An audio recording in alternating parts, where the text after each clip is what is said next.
Bonsoir et bienvenue sur Vox Live, votre émission de débat où nous décryptons les grands enjeux qui façonnent notre continent. Ce soir, c'est à une institution que nous nous intéressons, l'Union africaine, une institution au cœur de nombreuses attentes, mais aussi de vives critiques. Créée pour porter les aspirations d'unité et de paix en Afrique, l'UA se retrouve aujourd'hui accusée de ne plus être à la hauteur de ses ambitions.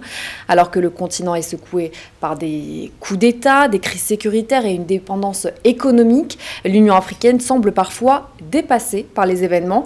Est-elle réellement en fin de course? Est-ce qu'elle possède toujours des atouts pour incarner ce projet panafricaniste qui faisait rêver à l'époque? On en parle dans un instant et pour cela, je suis entourée de Frédéric Tchungui. Bonsoir. Merci de me recevoir. Vous êtes analyste politique, vous allez nous accompagner tout au long de l'émission. Jacques Monombo, ravi de vous retrouver. Bonsoir. Bonsoir Soukaina, bonsoir à mes co-débatteurs. C'est un réel plaisir de revenir sur ce beau plateau de Vox Africa.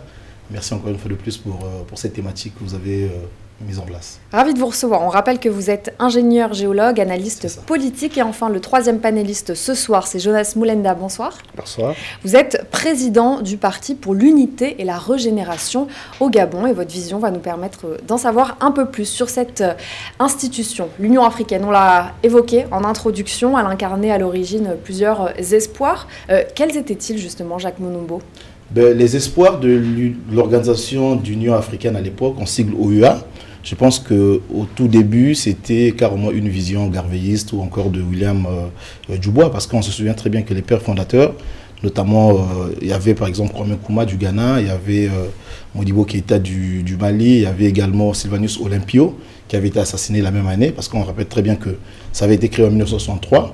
Et ensuite, il y avait aussi Julius Nyerere de la Tanzanie. Donc on voit très bien que en fait, ces gens-là avaient une vision fédéraliste. Ils voulaient qu'on aille vers le fédéralisme afin qu'on puisse intégrer les États. Donc ça, c'était la vision un peu du côté de Kwame Nkrumah. Et de l'autre côté, il y avait une autre vision qui s'opposait à la leur, qui avait été incarnée par le président sénégalais de l'époque, Léopold Sédar Senghor, avec Houphouët-Boigny, etc. Et tout. Donc on voit très bien que l'idée au départ était une idée panafricaniste pour pouvoir essayer un peu de fédérer les États africains pour que nous ayons juste un seul président et pour que l'Afrique puisse rayonner, essayer un peu de s'imposer sur la scène internationale, un peu comme les États-Unis d'Amérique.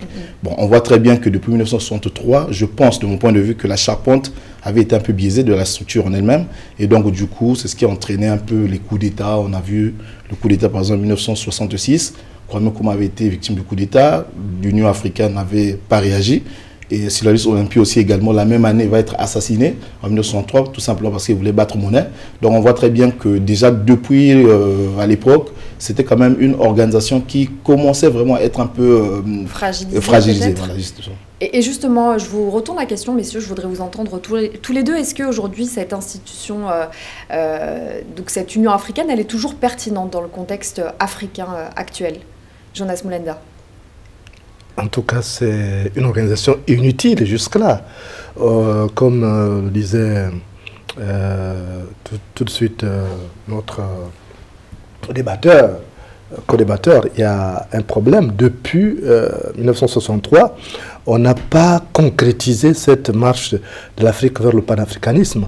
Parce que naturellement, il y a eu des querelles décrochées, et puis l'Africain, avec son appétence pour le pouvoir, on ne peut pas se retrouver dans la situation des États-Unis d'Amérique avec un seul président. Bon, il y avait quand même, l'idée n'était pas mauvaise. C'est vrai qu'il a cité le président de l'Afrique subsaharienne, mais il y avait aussi le président Nasser qui était dans la même vision. Et voilà. Et malheureusement, il y a eu beaucoup de difficultés parce que déjà, il faut voir sur le plan structurel. Et puis au niveau pratique, les financements. Quand vous dépendez des financements extérieurs, vous ne pouvez pas concrétiser toutes les actions. Parce que aujourd'hui, que ce soit l'Union africaine actuellement qui a remplacé l'OUA, ou que ce soit l'OUA, mais ça a toujours une dépendance, c'est tributaire justement les financements extérieurs. Ça fait partie notamment des critiques actuelles. Oui, voilà, donc on attendait, il a parlé de coup d'État tout à l'heure, il y a eu beaucoup de coups d'État.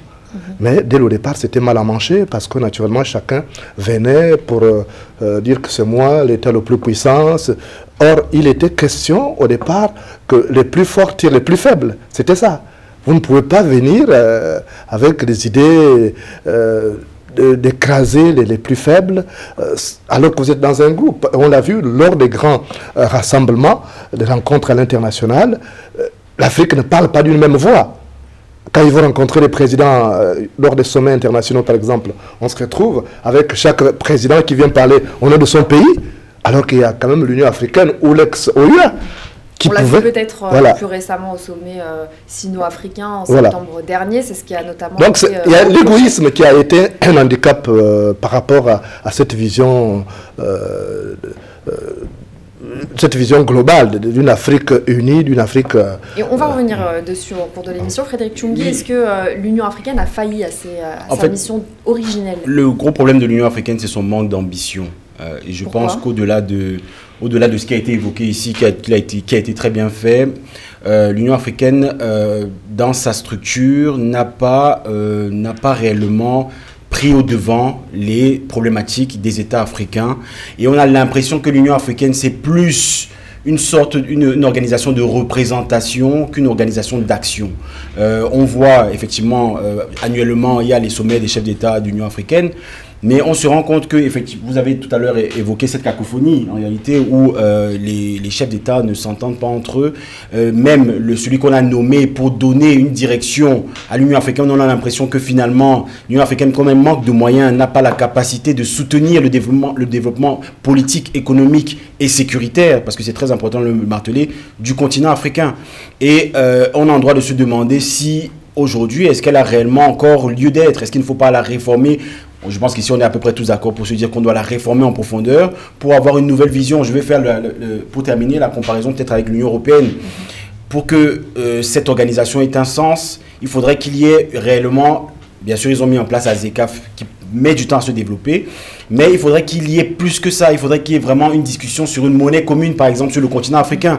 Des vrais thèmes, même si ça ne se met pas en place parce qu'il y a des agrégats, il y a beaucoup de problématiques à prendre en compte, mais il faudrait qu'il y ait des réelles discussions au sein de cette enceinte pour réellement viser les problèmes que les Africains rencontrent afin qu'elles puissent donner le ton et non plus faire preuve de suivisme en réalité sur les événements. On va essayer de comprendre justement le rôle actuel avec les crises actuelles. Le continent est en proie à plusieurs conflits. On pense notamment au Sahel et l'Union africaine dans ses missions. On l'a évoqué tout à l'heure. Il y a eu la promotion de l'unité africaine. Il y a aussi eu la prévention des conflits. Si on s'intéresse aux conflits concrets comme au Sahel, est-ce que l'Union africaine a eu un rôle déterminant dans la gestion des crises, par exemple au Niger, au Soudan? Non, justement, de mon point de vue, je pense que non, parce qu'il faut rappeler quand même que l'Union africaine, comme le disait le co-débatteur, effectivement, c'est une structure qui est tout à fait inutile pour l'Afrique. Elle est même contre l'Afrique. D'autant plus qu'on voit très bien, il suffit juste d'aller un peu, il y a quelques années en arrière, on se souvient très bien qu'en octobre 2011, le leader Muammar Kadhafi de la Libye avait été assassiné. On se souvient très bien, un président en exercice qui est assassiné, mais ceux qui sont membres de l'Union africaine n'ont pas réagi, ils n'ont même pas dénoncé cela. Et on savait très bien que le gars avait été assassiné par des forces extérieures, c'est-à-dire des puissances coloniales. Et aucun président a pu dire un mot pour pouvoir dire, écoutez, nous, on dénonce ce genre d'action macabre. Personne. Donc on se dit qu'aujourd'hui, effectivement, l'Union africaine est dans son rôle. Pourquoi? Parce qu'on voit très bien que lorsque vous tapez même sur Google, mais de manière simple, vous allez remarquer que 67% du budget de l'Union africaine, et ils vont vous dire que bon, ce sont les États membres qui contribuent, mais aussi les donateurs. Or, les donateurs, eux, ils appellent ça en fait des puissances extérieures qui sont considérées comme les partenaires au développement. Mais depuis qu'eux nous donnent l'argent, puisque c'est Bruxelles qui finance, c'est la Belgique, est-ce que les pays se développent? Non. Et on voit très bien qu'il y a eu la crise, par exemple, au Sahel, qui est en train de battre son plein, depuis que le président Assimi Goïta avait renversé son prédécesseur. Et tout de suite, c'est la CEDEAO, l'Union africaine, qui pondent des communiqués comme quoi la junte, etc. et tout. Alors que lui, il est là juste pour faire les quatre volontés de son peuple. Et on voit très bien que les choses avancent quand même du côté de l'AES. Donc je me dis que la posture de l'Union africaine est une posture qui ne convient pas aux Africains. Et de mon point de vue, c'est une structure qui mériterait d'être dissoute. Frédéric Tchoungui, vous vouliez réagir? Oui, si M. Moulemba me le permet. Moulenda, excusez-moi, Président. Moi personnellement, lorsque j'analyse, parce que j'ai fait beaucoup d'analyses ces derniers temps sur l'AES, sur pas mal de plateaux de télévision, on se rend compte que l'Union africaine est très peu mentionnée, très peu. C'est l'AES contre la CEDEAO, entre guillemets. Donc c'est vraiment la CEDEAO qui fait face qui fait face à cette situation, et l'Union africaine est très peu mentionnée. Cela signifie quoi? Cela signifie simplement que l'Union africaine ne prévaut pas sur les organisations régionales. Donc en fait, l'organisation continentale est vassalisée d'une certaine manière par rapport aux organisations régionales qui ont beaucoup plus de poids, parce que il y a des réelles politiques, par exemple économiques, qui sont implémentées, il y a des réelles politiques budgétaires, politiques sociales qui sont, et sécuritaires qui essaient d'être implémentées, et l'Union africaine n'arrive pas en réalité à faire la symbiose entre l'ensemble des zones économiques du continent africain. C'est ça le gros problème aujourd'hui de l'Union africaine,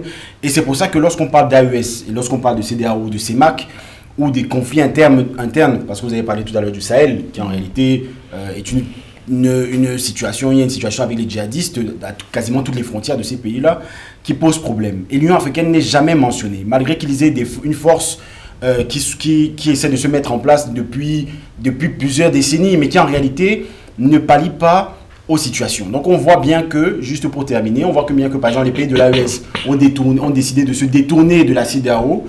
Que ce soit bien ou pas, ce n'est pas la question. L'Union africaine n'a pas pu intervenir.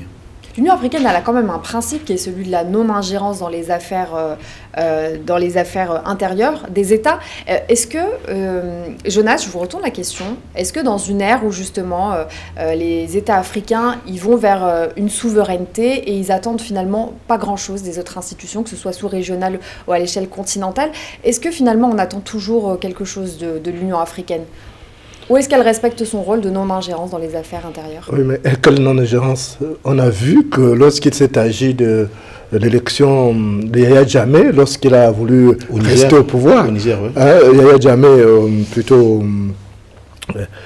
lorsqu'il avait tenté de tripatuer une élection en faisant venir un adversaire pour simuler la candidature, et l'adversaire a gagné, il n'a pas voulu partir. C'est ça. Mais l'Union africaine a menacé qu'on envoie des militaires. Si tu pars, tu as 48 heures pour partir, ou on envoie l'armée. Mais là aussi, on peut dire que c'est une ingérence. Donc en fait, c'est souvent une médiation à géométrie variable. Tout simplement, elle se cache derrière des arguties de non-ingérence pour marquer sa faiblesse. En réalité, c'est une coquille vide qui n'a pas une vision, et comme il le disait tout à l'heure, qui mérite d'être dissoute. J'ai vu que récemment, il y a eu l'Alliance politique africaine qui a eu une réunion à Lomé. J'espère que de là pourra naître une nouvelle vision, une vision plus globale de l'Afrique avec des actions pertinentes. Parce que si l'Union africaine était efficace, comment justifier que ce soit Wagner qui vienne intervenir en République centrafricaine, qui vienne intervenir au Mali? Comment justifier que c'était l'armée française qui est arrivée là-bas, alors que nous avons... les défaillances de laisser des puissances étrangères venir aider les États africains? Oui, c'est une défaillance, tout simplement. Parce que c'était à l'Union africaine, des missions qu'elle s'était assignée à sa création, c'était de garantir la sécurité dans l'espace africain, pour permettre à ce qu'il n'y ait pas ce genre de situation. Pour combattre le djihadisme, on n'a pas besoin de Wagner, on n'a pas besoin de l'armée française. On aurait pu mettre en place une armée efficace, une armée bien financée, mais on a remarqué que sur le plan local, les militaires avaient des difficultés sur le plan même alimentaire, ils étaient mal alimentés. Même sur le plan d'équipement, ces militaires de l'Union africaine ont des problèmes parce que justement les États ne veulent pas financer, et quand on va de manière isolée, on est fragilisé. Voir de plus en plus de troupes paramilitaires russes, notamment de Wagner, sur le continent, c'est un aveu d'échec de la politique de l'Union africaine? Mais bien sûr que oui, c'est-à-dire qu'il faut comprendre un truc. C'est que les décisions que l'Union africaine prend, ce sont des décisions qui n'intègrent pas les exigences à long terme pour les pays africains. Vous allez remarquer qu'effectivement aujourd'hui, mais pourquoi est-ce que l'Afrique est en train de se battre elle-même, notamment je parle un peu des pays de l'AES, le Burkina Faso, le Niger et même le Mali. Mais tout simplement parce que ces pays-là sont abandonnés à eux-mêmes. En fait, ils se disent que, écoutez, nous avons une structure qui avait été mise en place par les pères fondateurs du continent, mais c'est que la vision n'est plus la même. Ça se trouve qu'aujourd'hui, un président peut être victime de coup d'État, mais l'Union africaine ne va rien dire, ne peut pas réagir. Pourquoi? Parce que c'est une organisation qui est pilotée de l'extérieur par des grandes puissances. Et nous l'avons bien dit. Parce qu'on sait très bien que c'est Bruxelles qui finance. Celui qui vous donne de l'argent, c'est celui qui vous dicte. donc vous devez faire ces 4 volontés. Donc aujourd'hui, je pense que l'organisation africaine est dans l'incapacité de pouvoir gérer les problèmes de l'Afrique. Même lorsqu'on parle de l'ingérence, je ne pense pas que ça soit totalement vrai. Je pense que c'est vraiment une aberration de mon point de vue, parce que il faut quand même dire que principalement, l'Union africaine a pour rôle, d'abord, c'est d'œuvrer à la démocratie en Afrique, ensuite au respect des droits humains, mais aussi au développement. Vous imaginez? Mais on voit très bien qu'aujourd'hui, si vous tapez un peu l'indice de développement humain, l'IDH des pays africains, mais il est tellement faible. Donc ça se trouve que l'Union africaine ne joue pas son rôle qu'elle aurait pu jouer dans les conditions normales. Alors, juste pour réagir, je pense que le gros problème de l'Union africaine en réalité, si je peux appeler ça problème, c'est qu'elle ne reflète en réalité que ses dirigeants. Lorsque je dis ses dirigeants, ce sont les dirigeants africains en réalité. C'est pour ça que je ne peux pas réellement me mettre dans un positionnement où je tape uniquement sur l'Union africaine. Parce qu'elle est à l'image en réalité de ceux qui la gouvernent aujourd'hui et de ceux qui implémentent en réalité des politiques au niveau, en son sein. Ce que je veux dire par là, c'est quoi? C'est qu'on se rend compte que dans nos États africains, et lorsqu'on prend, parce que l'Union africaine en réalité c'est une organisation héritée, même si ce sont des pères fondateurs qui ont voulu insuffler une certaine vision, elle reste quand même héritée du néocolonialisme dans le sens où ceux qui entre guillemets, ceux qui l'ont, ceux qui la dirigent aujourd'hui ont une vision qui n'est pas forcément anti-néocoloniale. C'est ça le problème aujourd'hui de l'Union africaine. Les pères fondateurs... Pourquoi ça se traduit par exemple? Juste pour terminer, les pères fondateurs avaient une bonne vision, mais la continuité s'apparente avec ce qui se fait sur le continent. C'est pour ça qu'aujourd'hui, tout à l'heure on a parlé, vous avez donné un chiffre très intéressant, 75-65%, c'est des bailleurs de fonds extérieurs dans nos États africains.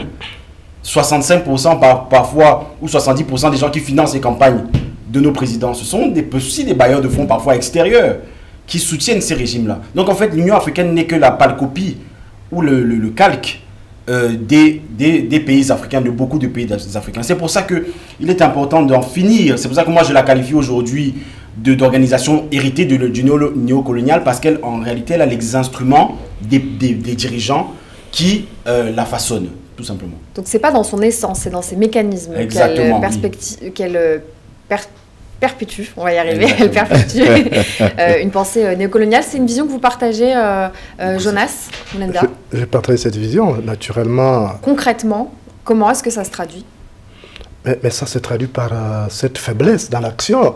Or, il doit y avoir une action plus résolue de tous les pays africains réunis à l'intérieur de l'Union africaine. Or, on n'a pas senti ça depuis. Regardez ce qui se passe en République démocratique du Congo. Comment peut-on... On est dans le cadre de l'Union africaine.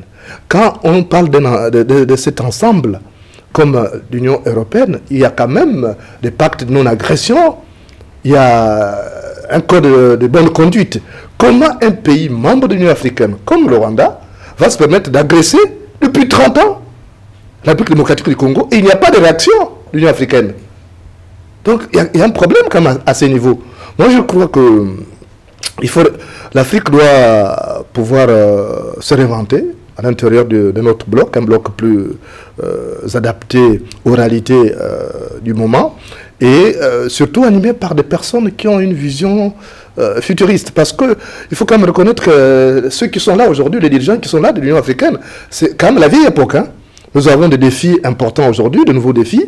Et d'ailleurs, il a dit tout à l'heure, lorsque les pères fondateurs ont eu cette idée, c'était pour faire face aux défis, comme les grands blocs, les États-Unis, l'avaient fait. Mais aujourd'hui, qu'est-ce qu'on voit concrètement sur le terrain? Rien n'est fait. Il y a une inertie même qui va de manière grandissante. On a l'impression que l'Union africaine n'existe même pas. Il y a quand même des actions qui doivent être menées. Il y a des voix qu'on doit entendre. Regardez avec ce qui se passe au niveau, par exemple, de l'Atlantique, ce qui se passe au niveau de la mer. C'est tous ces Africains qui vont mourir dans la mer parce qu'ils doivent venir chercher des conditions de vie favorables. Est-ce que vous avez déjà écouté l'Union africaine parler?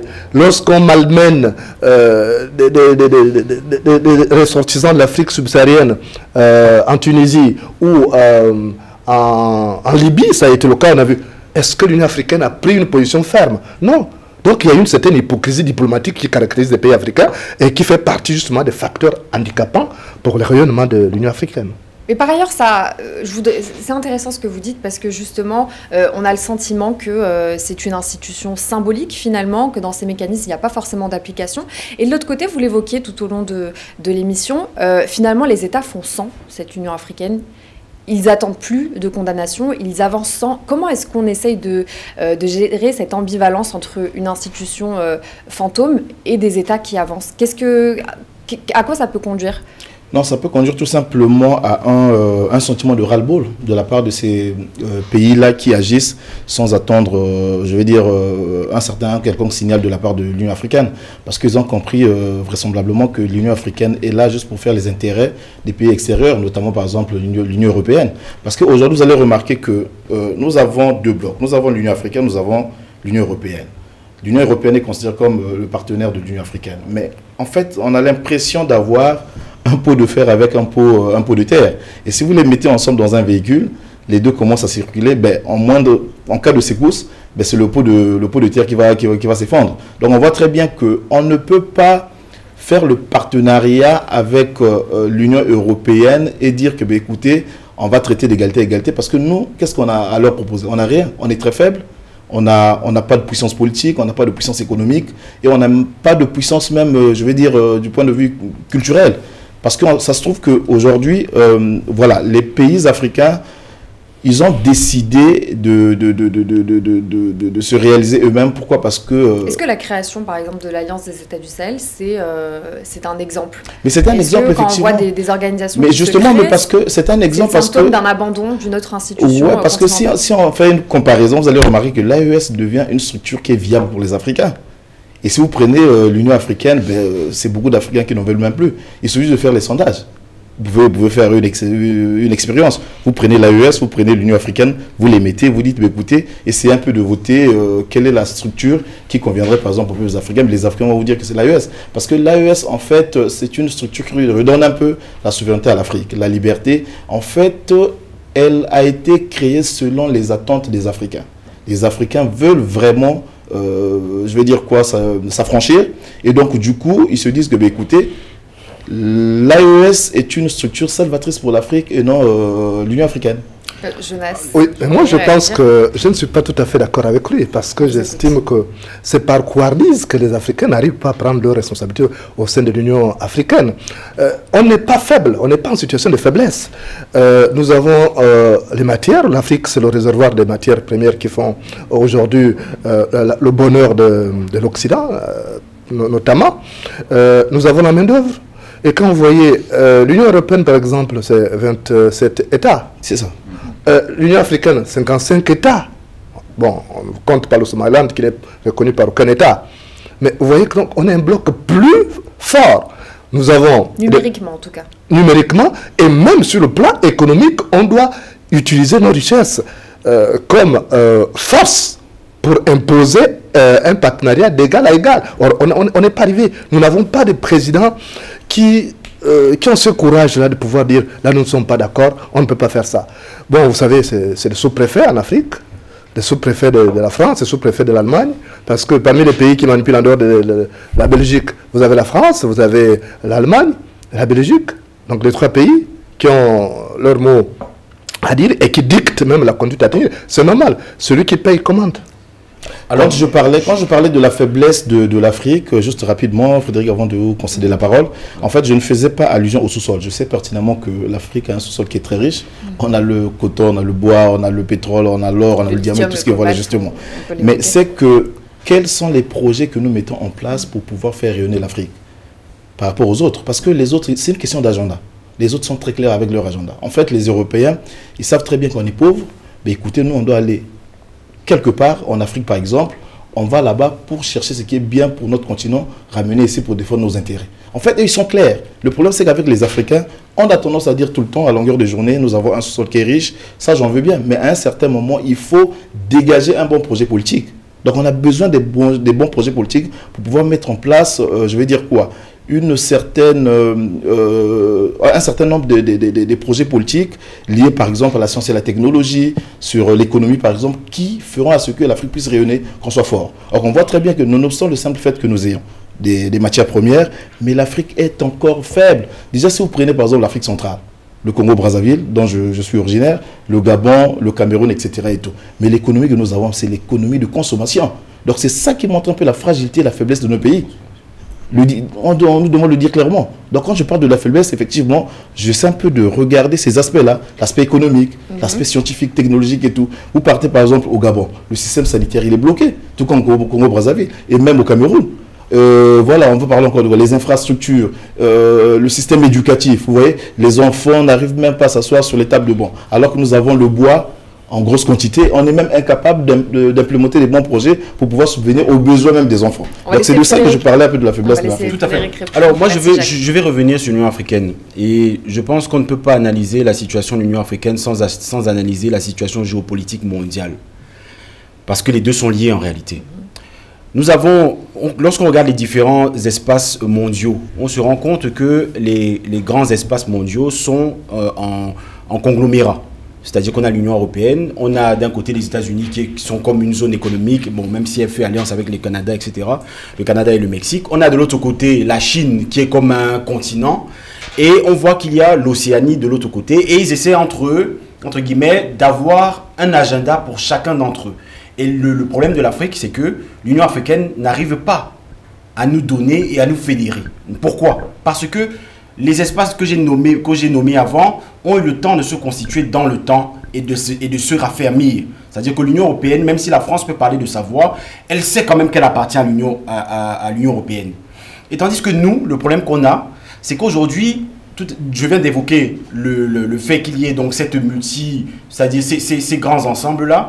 Mais au niveau de l'Afrique, la difficulté qu'on a, c'est qu'en réalité, on a du mal à parler d'une seule et même voix. Tout à l'heure, vous avez parlé de 55 États. Moi, en réalité, je vois ces 55 États plus comme un problème que comme une solution. Pourquoi? Parce que le fait d'avoir... Dissonance de voix? Exactement. Le fait d'avoir 55 pays qui, en réalité, vont parler de leur propre voix et vont défendre leurs intérêts, c'est déjà problématique. Deuxièmement, nous ne sommes plus dans un monde multilatéral. C'est terminé. C'est-à-dire que les États-Unis et l'Union européenne vont faire du business ensemble. Non. Si la France se rend compte qu'elle a ses intérêts et qu'ils sont au-dessus de ceux de l'Union européenne, elle va faire le business. Et c'est ça le problème qu'on a en Afrique aujourd'hui. Le problème, en tout cas, c'est la situation que nous avons aujourd'hui, c'est que nous sommes dans une bilatéralité.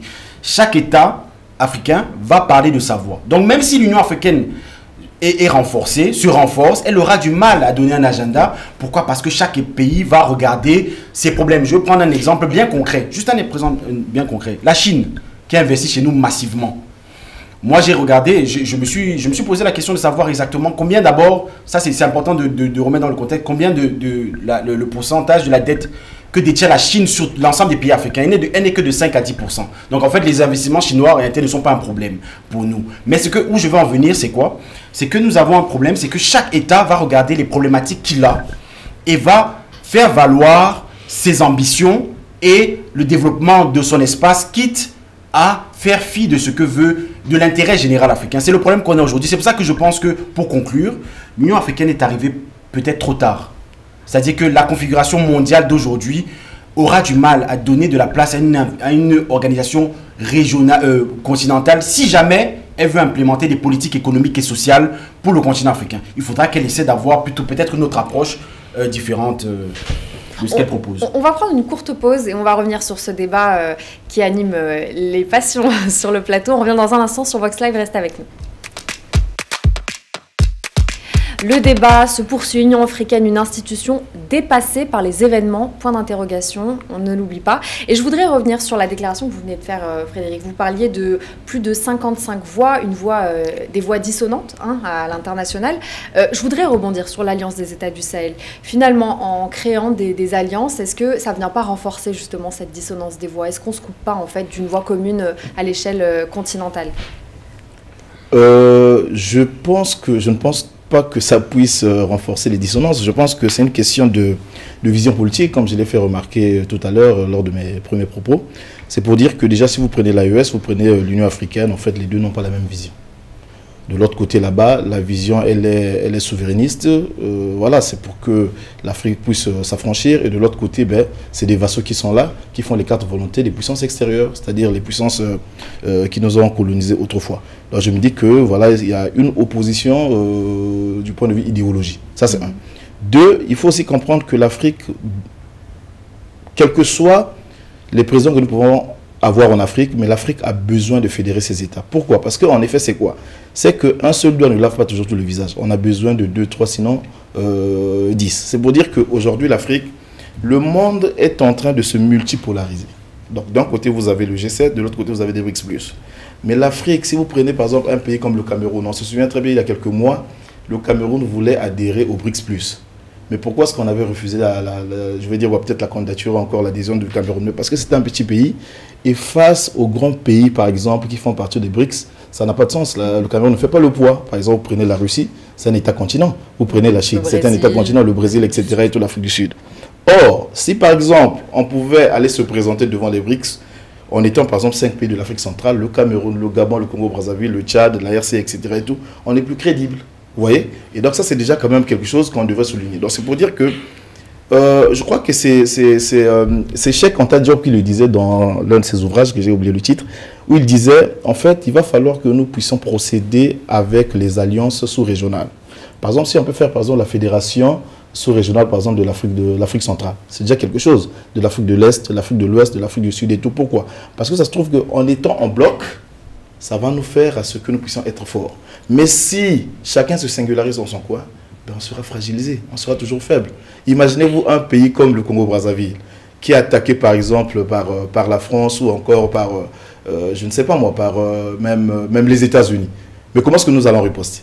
On a une armée qui est très faible, donc déjà même à travers les airs, on n'est pas sécurisé. Bon, si on prend encore l'océan, vous avez des sous-marins atomiques, des Américains, des grandes puissances qui nous contrôlent. Donc du coup, on ne peut rien faire. C'est pour dire qu'en fait, l'idée ou encore l'idéal serait, en ce jour d'aujourd'hui... Donc selon vous, renforcer les organisations sous-régionales, c'est la clé de l'unité. Mais c'est la clé, c'est même la clé, c'est même la clé. C'est-à-dire qu'il faut renforcer les organisations sous-régionales, mais qui vont faire les 4 volontés des peuples africains, c'est-à-dire que... Parce que par ailleurs, à l'échelle, sur la scène internationale, ça renvoie quand même cette idée qu'il y a plusieurs blocs dans un même continent. Mais justement, pourquoi? Parce qu'en effet, c'est quoi? C'est que, comme je l'ai fait remarquer tout à l'heure, l'Union africaine, de mon point de vue, mériterait d'être dissoute. Maintenant, il faut repenser l'Afrique. Je crois que c'est le co-débatteur qui l'a dit. Il faut repenser l'Afrique, c'est très important. Vous allez vous rappeler, à l'époque, historiquement parlant, c'est que les États-Unis d'Amérique, parce que l'Union africaine, c'est une inspiration des États-Unis d'Amérique. À l'époque, lorsque les Américains ont fédéré leurs États, le 4 juillet 1776, quelques années après, il y avait le leader, le général Simon Bolivar de l'Amérique latine. Qu'est-ce qu'il va dire aux Américains du Sud? Il va leur dire, bah, écoutez, je pense que les Américains, ce qu'ils venaient de faire, c'est quelque chose de très bien. Nous aussi, nous devons faire la fédération des pays de l'Amérique latine. Simon Bolivar, ça c'était, je crois, il convoque un congrès, le congrès de Panama, du 22 juillet jusqu'au 25 juillet 1826. C'est documenté. Il convoque les pays, il leur dit quoi? Il dit, bah, écoutez, les pays de l'Amérique latine, nous sommes beaucoup riches. On a des forêts, on a le pétrole, on a tout ce qu'il faut et tout, on a des pâturages et tout le reste. On est même plus riches que les Américains du Nord. Faisons aussi les États-Unis de l'Amérique latine. On parle tous espagnol, on est tous cousins, on est tous frères, à l'exception du Brésil qui parle un peu le portugais.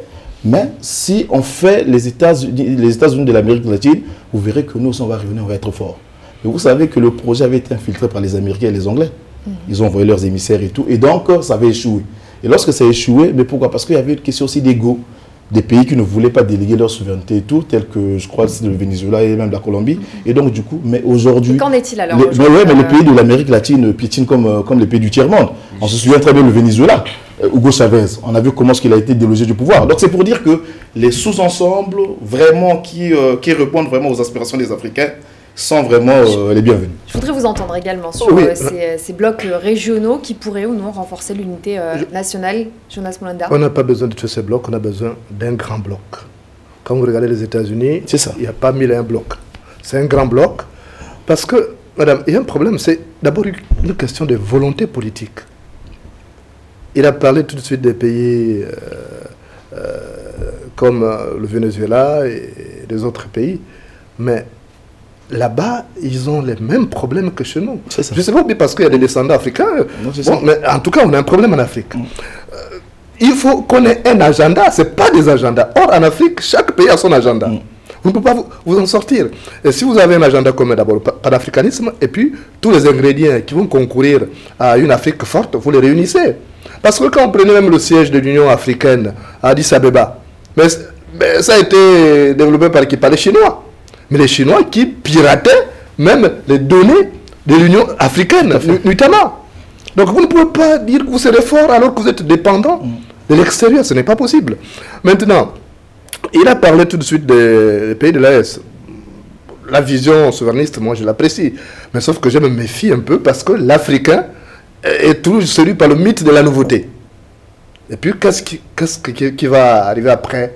Est-ce qu'il y aura une suite logique? Ou bien il n'y aura pas une suite dans les idées?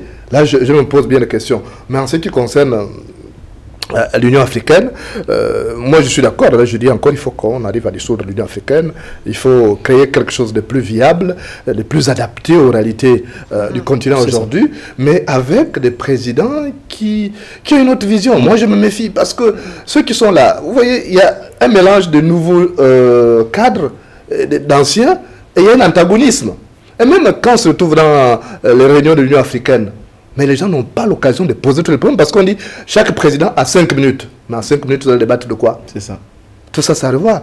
Et pourtant, il y a juste après, en dernière partie d'émission, justement de la refonte. Là, je voudrais vous entendre également, Frédéric, sur, en fait, sur ces voix dissonantes. Oui, en fait, vous évoquiez tout à l'heure. La grande difficulté aujourd'hui que nous avons, ou la grande difficulté, mais plutôt lorsqu'on regarde dans l'histoire dans laquelle nous sommes aujourd'hui, qui est en train de s'écrire, c'est que l'Afrique est en train de chercher des nouveaux procédés, de nouvelles manières de pouvoir s'inventer, une nouvelle manière de faire de la politique, et une nouvelle manière de se réapproprier en réalité son souverainisme. C'est pour ça que l'Union africaine, tout à l'heure, on l'a évoqué, c'est une organisation qui a été héritée, bien sûr, des pères fondateurs, mais qui reste une organisation quand même néocoloniale. Et on voit que l'AES, avec ce qu'elle souhaite faire, en tout cas ce qu'il souhaite mettre en place, il y a une nouvelle mouvance. Et en réalité, ces chefs d'État-là, qui sont au nombre de 3 aujourd'hui, et peut-être ça s'élargira plus tard.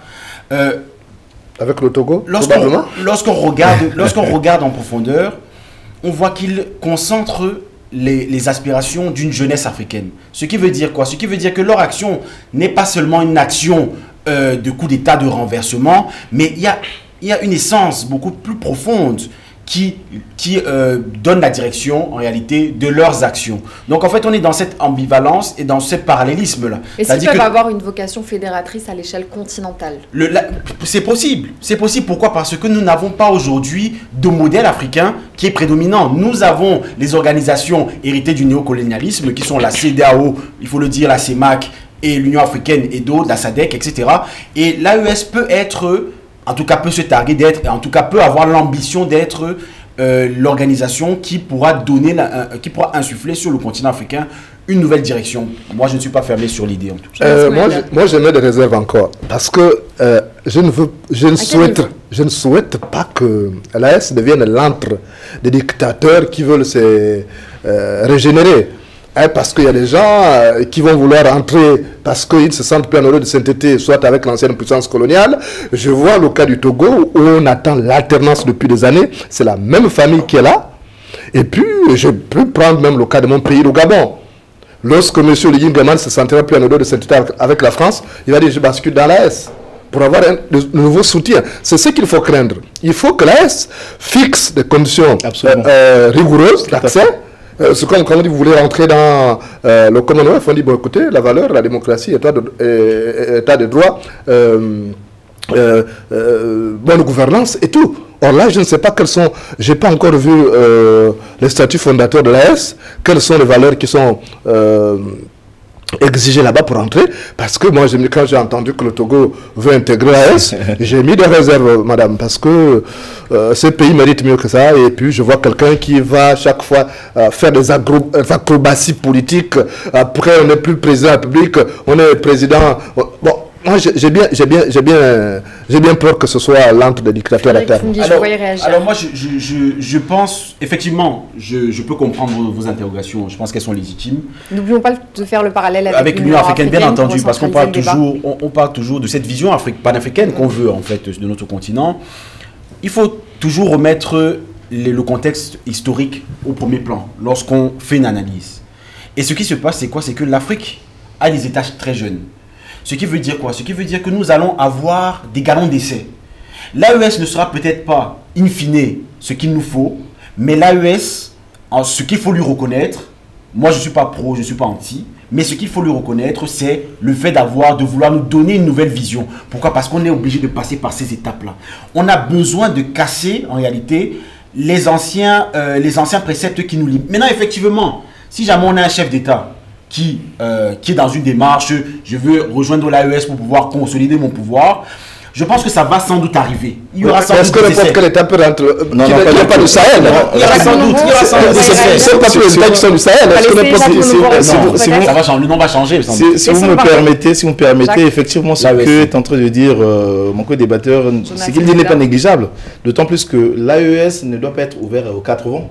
C'est-à-dire que ce n'est pas n'importe quel État aujourd'hui va dire, écoutez, moi je vais adhérer à l'AES et puis on l'ouvre les portes. Non. L'AES, je pense qu'aujourd'hui, voilà, sa démarche est tout à fait autre. Déjà, pour intégrer l'AES, de mon point de vue, il y a des préalables. Par exemple, un pays qui voudrait intégrer l'AES, mais devrait d'abord rompre avec les accords léonins, c'est-à-dire les accords de coopération et de défense, par exemple, avec les anciennes puissances coloniales. C'est-à-dire que vous ne pouvez pas abriter sur vos sols des bases militaires françaises et espérer venir intégrer l'AES. Là, il y a un problème. C'est-à-dire, on voit très bien que vous êtes voilà, en déphasage avec la vision même de l'AES. Donc, c'est pour dire que l'AES est une structure purement africaine, panafricaniste, mais en même temps, il faut quand même qu'il y ait un peu de conditions. Ce n'est pas n'importe quel pays qui va venir dire, écoutez, moi je vais intégrer le pays et puis l'AES, et voilà. Parce qu'on connaît très bien aujourd'hui, il y a le Tchad, par exemple. Le Tchad, vous allez remarquer que le président actuel en exercice, on voit très bien qu'il n'est plus en odeur de sainteté avec ses maîtres, notamment avec la France. Mais qu'est-ce qu'il a fait? Il a commencé d'abord par rompre les accords léonins, les accords de coopération militaire et de défense. Il a renvoyé les bases militaires françaises, et ça c'est bien. Mais cela ne suffit pas. Il faudrait aussi qu'on sente que réellement qu'il essaie un peu de mettre en place une bonne politique vis-à-vis de son peuple. Parce qu'on se souvient très bien qu'il y a un opposant qui avait été froidement assassiné. Hein. Il y a peut-être une année ou deux, il y a Dilo. Elle avait des élections. Elle avait des élections. Même sa mère. Même sa mère, voilà, justement, très bien. Donc on voit très bien que c'est un président quand même qui a encore un peu des... En lui, on sent quand même un peu des vestiges de la dictature, mais qu'il essaie un peu quand même de revoir un peu sa politique. Et en ce moment-là, si jamais il voulait intégrer l'AES, je pense que la porte lui pourrait être ouverte. Si vous me permettez, en fait, il faut comprendre les choses de manière à ce que, en réalité, l'AES épouse déjà une vision, c'est-à-dire une vision et des aspirations.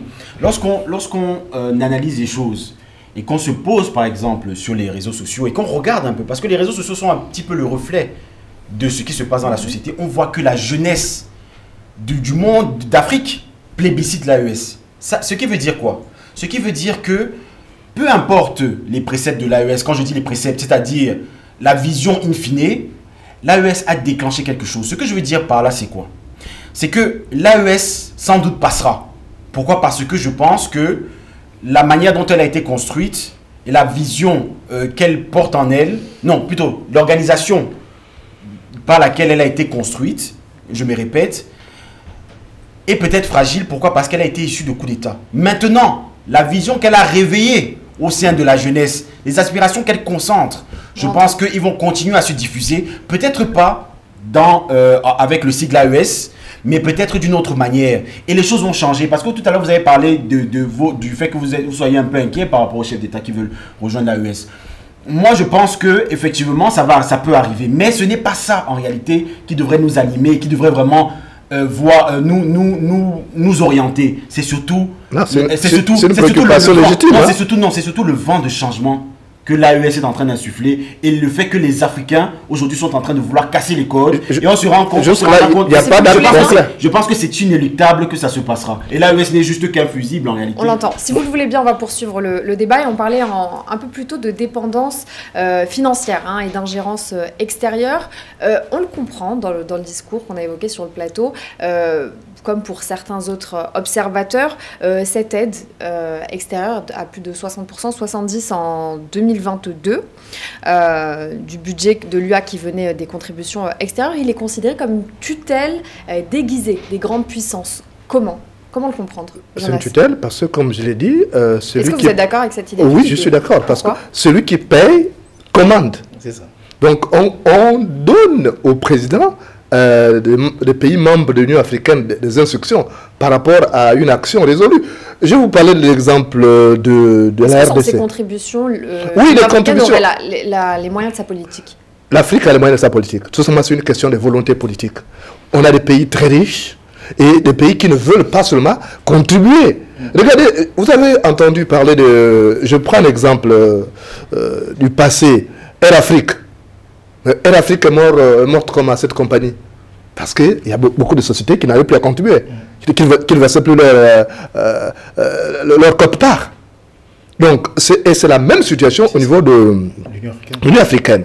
On ne met pas les moyens nécessaires, même en ce qui concerne l'armée. Il faut une armée. Il faut une armée en dehors des armées de différents pays, des armées nationales. On devait avoir une armée, une force de réaction rapide quand il y a un conflit qui se déclenche quelque part. Donc, on doit avoir une armée suffisamment équipée et qui peut réagir rapidement.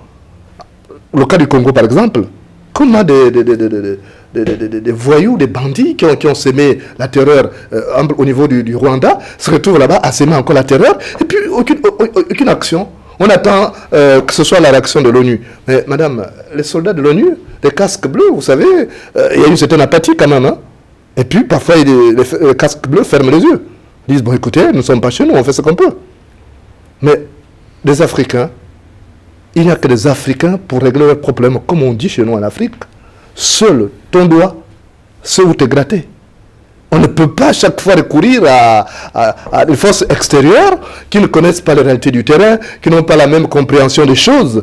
Et alors justement, on va essayer de se concentrer sur le nouveau visage que pourrait prendre l'Union africaine. On parlait de refonte justement de l'institution. Quel serait le visage d'une Union africaine cohérente, adaptée aux défis du continent, Jacques Monumbo? Moi, je pense que le nouveau visage cohérent de l'Union africaine serait aller vers l'État fédéral. Tout simplement. Parce que... c'est-à-dire, on vous écoute. C'est-à-dire, il faut unifier les pays. Dire que, écoutez, voilà, on parle de l'Union africaine, mais nous devons parler des États-Unis d'Afrique. Ça, c'est très important. Parce qu'on voit très bien depuis 1963 jusqu'à aujourd'hui. Ça fait combien d'années? Ça fait pratiquement plus de 60 ans, je crois. 61 ans. On voit très bien que les pays n'avancent pas. C'est-à-dire on est dans la misère la plus absolue. Vous prenez un schéma proche des États-Unis. Des États-Unis, effectivement. Au risque peut-être d'effacer les identités des pays. Justement, c'est-à-dire que s'il faut qu'on résolve le problème de l'Union africaine, écoutez, il faut qu'on aille vers l'État fédéral. Or, à l'heure actuelle, c'est un peu de l'utopie. C'est utopique, justement, c'est en train d'argumenter. C'est utopique comme il a si bien dit. Effectivement, pourquoi? Parce que nous avons là des présidents qui sont encore vassaux des grandes puissances. Vous avez des présidents qui font encore les cartes de volonté des puissances extérieures. Des présidents qui ne sont pas prêts à déléguer leur souveraineté. Parce que chacun se dit, écoutez, moi je suis président et donc moi je vais rester président à vie. C'est le cas du Cameroun, c'est le cas du Congo-Brazzaville. Et ça semble être un peu aussi le cas du Gabon, qu'on va débattre peut-être dans quelques jours. Et je pense que, voilà, donc le problème avec l'Union africaine, c'est une organisation, je le répète, je réitère, c'est une structure qui mériterait d'être dissoute. On doit repenser l'Afrique. On repense l'Afrique avec de nouvelles bases parce que le monde avance, le monde évolue. Le monde d'hier n'est plus celui d'aujourd'hui. Le monde est en pleine transgression. Les mutations se font. Vous allez remarquer que les pays du Sud global, autrefois, qui étaient négligés, mais aujourd'hui, ce sont des pays qui sont en train de mener la vie dure au bloc occidental. Il suffit de comparer, par exemple, les deux structures grandes économiques. Vous avez le G7 d'un côté et de l'autre, vous avez les BRICS, non? Les deux sont des variantes. Et vous allez remarquer que les BRICS représentent aujourd'hui les financiers. Du point de vue PIB, je crois que c'est 36%. 35%. Voilà, justement. Or, le G7, c'est quoi? C'est 25, 26.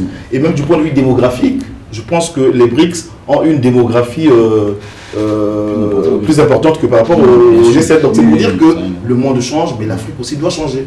Alors, il faut qu'on repense l'Afrique. Comment réformer, comment repenser juste pour faire un peu de pédagogie, il faut savoir que l'Union africaine est financée par les États africains à 2% du commerce extérieur. Sont reversés à l'Union africaine. Peut-être il faudrait augmenter cela, peut-être passer à 3-4% dans la faisabilité, hein, ça ne se fait pas comme ça, il faut voir si ça rentre aussi dans les intérêts des pays. Mais je l'ai dit tout à l'heure, la grosse difficulté qu'aujourd'hui a l'Union africaine de se réformer, c'est que le monde a changé, eux ils n'ont pas changé, et le gros problème c'est que le bilatéralisme qui s'est créé et qui s'est en réalité exacerbé et renforcé, fait que chaque État en réalité voit midi à sa porte.